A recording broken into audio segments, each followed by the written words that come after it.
Good evening, I'm Marjorie Babbage, and tonight we have a special report on a topic that has been coming to the forefront in elementary schools. Recently, there has been an increase in the incidence of attention deficit hyperactivity disorder diagnoses. However, these children may be being misdiagnosed and may actually have a central auditory processing disorder. These disorders may seem similar, but as we will soon show you, they are actually characteristically different in origin and can largely affect the learning grammar school-age children in the classroom. Tonight, we have experts to talk about both of these disorders, as well as insight for teachers and parents of how to spot the differences. First, we will hear from pediatrician Dr. Anna Attentive regarding attention deficit hyperactivity disorder. Doctor? Thanks, Marge. Attention deficit hyperactivity disorder, commonly known as ADHD, is a disorder that is on the rise in the United States. According to the Center for Disease Control and Prevention, also known as the CDC, approximately 11% of children 4 to 17 years in age have been diagnosed with ADHD as of 2011.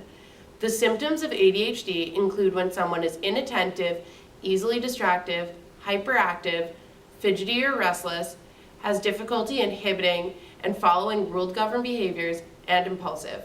In a classroom, these children may have a hard time staying on task and may shout out answers at inappropriate times. These students have a hard time following spoken or written directions. Thanks, Dr. Attentive. Now we'll hear from the audiologist, Dr. Claudia Graham, about central auditory processing disorder. Doctor? Thanks for having me today, Marge.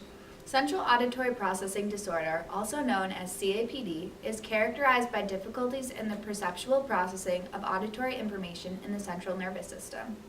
The symptoms of CAPD include difficulty in following lengthy auditory directions, misinterpretation of spoken messages, difficulty hearing and background noise, poor listening skills, academic difficulties, poor auditory association skills, distractibility, and inattentiveness.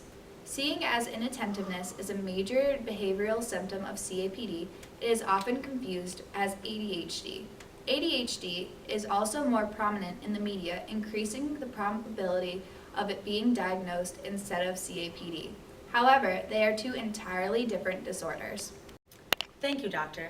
Now we will hear from teachers who are unsure whether their students have CAPD or ADHD. My student Cal is fidgety and distractible during noisy classroom activities, but during quiet time, he is able to focus. His mother has noticed similar behaviors at home. When he does his homework, he uses loudness as an excuse, even complaining about sounds that are quiet, such as the washing machine, even though it is far away from him in the basement. He just can't sit still. I think he has ADHD. What do you think? Thanks. Now we will hear from another teacher. My student Addison is frequently fidgeting with his hands and has difficulty sitting still and seated in class. He has difficulty during activities like quiet reading time and focusing on his schoolwork. He's always blurting out answers before the question is completed and constantly interrupts others. I think he has ADHD. What do you think? Thanks for the help with explaining the subjective measures of ADHD and CAPD. Now we will go back to Dr. Claudia Graham for what to do if you suspect a child has CAPD and the kinds of objective, standardized tests which can diagnose the disorder. Thanks. If you suspect your student in the classroom has CAPD, refer them to an audiologist.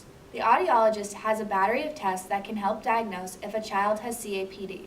Some behavioral central auditory tests are monaural low redundancy tests, such as filtered words and auditory figure group tests. Next are the dichotic tests and binaural integration tests. These include dichotic digits and competing sentences. The last type of behavioral central auditory tests are temporal tests. Examples of these tests are frequency pattern tests and temporal gap detection.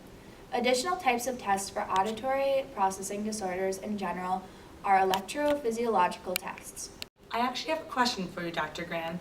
Since CAPD cannot be easily resolved or fixed, what are some approaches for students to manage CAPD? That's a good question. There are a few different approaches that can be taken to help students manage their CAPD. One of the interventions that speech-language pathologists can use is enhancing language resources. Understanding spoken language does not only involve hearing the words, but also using language skills to understand the spoken message. For example, the knowledge of sentence structure, grammar, prosody, and other explicit comprehension strategies can help fill in the blank when acoustic signals are degraded. Another approach is quite simple, and that is simply improving the quality of the acoustic signal.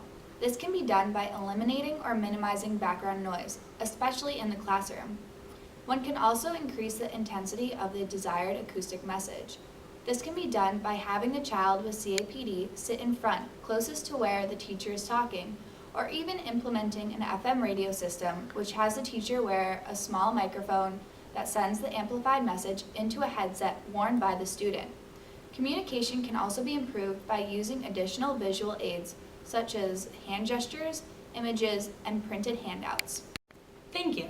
Although lack of attention is a sign of CAPD and ADHD, please be aware that CAPD is a possible diagnosis rather than just ADHD.